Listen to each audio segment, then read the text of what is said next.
Parkinson's and other neurodegenerative diseases are among the most urgent health problems worldwide. These diseases cause neurons in certain areas of the brain to degenerate. They are still incurable, and as has long been known now, they do not only affect the elderly. So how can we speed up the development of new therapies? One promising approach, which experts in Luxembourg are now taking, is to do research on the patient's own cells.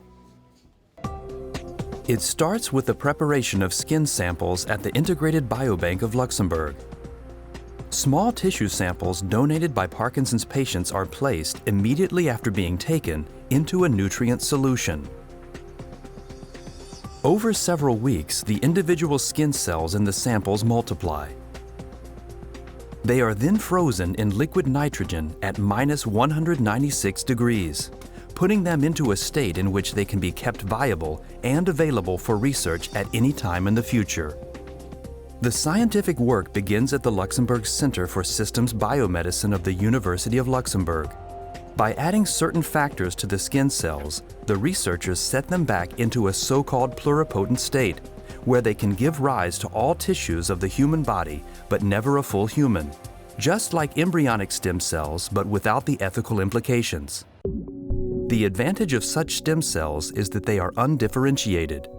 By addition of a growth factor cocktail, they can once again differentiate into nerve cells, neurons of the specific type that are affected in the brain of Parkinson's patients. Cultures of these nerve cells offer ideal conditions for testing drugs that could help fight the disease. The LCSB has installed a worldwide unique, fully automated system for this very purpose. Latest generation robotics allow a whole library of drugs to be analyzed simultaneously with much greater precision than by conventional laboratory techniques. This is important progress because despite intensive research, only few successes have been recorded over the past decades in drug development for Parkinson's disease. Currently, medications for Parkinson's disease patients are developed on animal models or on cellular models that are far away from the actual tissue that is affected in Parkinson's disease. With our strategy, we use neurons from the patients to test the compounds on the tissue that is actually undergoing neurodegeneration in Parkinson's disease. And this is a unique concept. This is only feasible having an automated system that guarantees a high constant quality of the different procedures to find out this single compound that is then available for reverting the symptoms and that helps us to bring back something neuroprotective to the patient. The researchers, however, also want to better understand the complex processes in the brain that lead to the onset of the disease.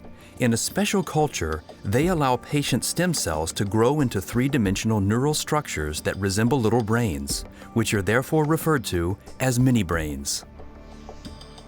Under a fluorescence microscope, the areas within it that are affected by the diseases can be targetedly visualized. This way, the researchers can investigate how the changes typical of the disease arise in the brain. We compare these mini-brains from a Parkinson patient to those from a healthy individual and try to find out all kinds of things that are different between those. And as soon as that is identified, you can think about screening for drugs, for compounds that have the ability to normalize the disease situation and therefore could lead to new therapies.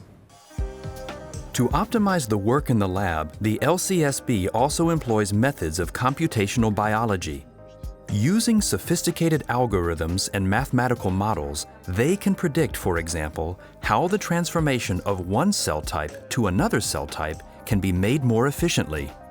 Computer models can also reveal new strategies for correcting the disrupted gene expression program of affected cells without having to correct disease-related mutations, a way to slow the progression of the disease. If we look at disruptions of gene regulatory networks due to specific mutations or disease-related mutations, it would be kind of similar to the fact if you look at a city and you have some streets or highways blocked. The question there is how to restore the circulation, the traffic, without actually unblocking those streets. Parkinson's is a disease that develops gradually. The researchers are therefore cultivating neurons over relatively long periods in another specially developed system. In it, 96 cell cultures in tiny channels can be tested simultaneously and fully automatically. The aim is to better understand the chronology of the disease's many different symptoms. This is a 3D print, 20 times magnified, of the inside of a microfluidic cell culture device that we use here. The cells come in here and they stay on this side, and the food for the cells passes on the other side. It's designed for studying over a prolonged period of time the same cells and repeatedly observing them. In Parkinson's patients, when they present in the clinic, they often have multiple changes, but you'd like to know which came first and which came second. And if you find which came first in the series of events, you have a chance of trying to slow down or stop the progression of disease. Understanding Parkinson's disease better and at the same time testing treatments on patient cells to develop new therapies. The combination of these approaches makes the LCSB a leading center for the research of neurodegenerative diseases. An outstanding example of interdisciplinary cooperation in healthcare in the research location Luxembourg.